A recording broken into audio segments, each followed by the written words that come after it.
A baby boy has made history as the first child in the UK to be born from a womb transplanted from a deceased donor. Grace, in her 30s, was told at just 16 years old that she would never be able to carry her own child. Baby Hugo was born by C-section and is now 10 weeks old. To his mum, he is simply a miracle. I was diagnosed with MRKH. It was a tough journey, I must admit.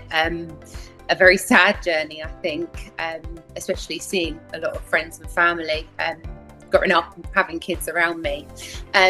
Myself and Steve actually went down the route initially of surrogacy, and it was just almost perfect timing for us that I then received the phone call from Womb Transplant UK to see if I was still interested. As you can imagine, I jumped for joy, and it's been a tough journey, I must admit, but absolutely every bit of it worth it to see Hugo here.